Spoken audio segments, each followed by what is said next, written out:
My Aunt Evelyn was eccentric. She had a weird boyfriend named Arnie. Arnie wore a hat. I believe that he was one of the last vestiges of men who wore hats. Conversely, I do believe if your name is Arnie, you get a free hat. Arnie had on a number of occasions asked Evelyn to marry him. Her answer was no every time. I never heard the full story other than the refusal. Sometime in the early 1950s, a bank which has likely gone out of business decades ago was holding a promotion to boost new accounts. They had somehow gotten a hold of a host of deeds for vacant land in the San Francisco Bay Area. Bare land at the time was plentiful, and unsold land was apparently stacked up like cordwood. The promotion was open an account and get a free parcel of land. Wow, beat that. Free dirt.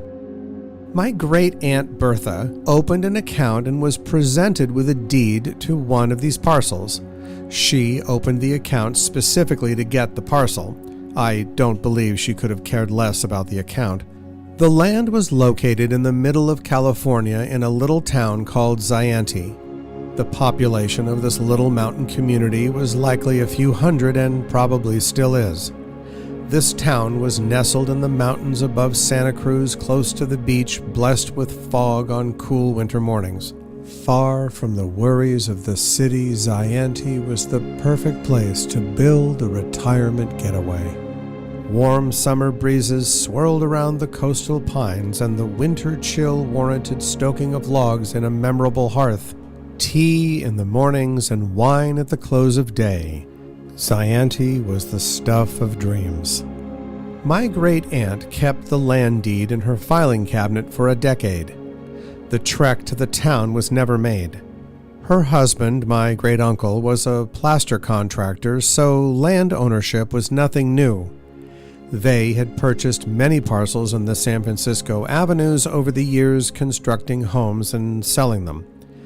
Her concern for this particular parcel was below minimal. The land was eventually willed to my Aunt Evelyn.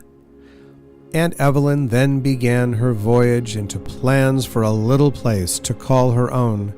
A cabin in the woods with a front porch from where she could watch the sun disappear over the ocean on a warm Sunday evening. I recall as a boy we made the trip to a prefab cabin outlet where she toured various models ranging from 1,000 to 1,500 square feet. My sister and I played hide-and-seek in the row of wood-sided getaway cabins as my father and mother tended to Evelyn's concerns about cabinet colors and appliance options. After the visit to the home retailer, we were off to find the property. The 1969 Ford station wagon brought us to the town. Pretty scarce pickings, as I recall, one general store maybe, and I don't believe there was a gas station. There were a host of vacant lots dominating the landscape, and the locals would stare at the out-of-place passers-by. My father stopped the car. He swung around in his seat and asked my Aunt Evelyn, "Do you know where this parcel is?" There was a long pause.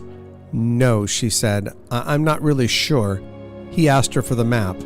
A parcel map is really of no use to a novice, holding strange angles and markings meant for an engineer, not a dreamer. We left after a pointless cruise around the town, never to return. The land was eventually willed to my mom. Once again, we attempted to locate the parcel. Having some experience in real estate, I found the lot using the parcel number and the internet. As it turns out, it was not only useless, it was inaccessible. Shaped like a triangle, this location was not usable for anything. The land was behind two other homes, had no access, and went uphill at a severe angle. Nobody was building anything on this parcel under any circumstances. It was, as they say in the industry, landlocked. The prospect of this land was one thing and one thing only, a fantasy. The 40-year journey of imaginary weekends and family gatherings was just that, a total illusion.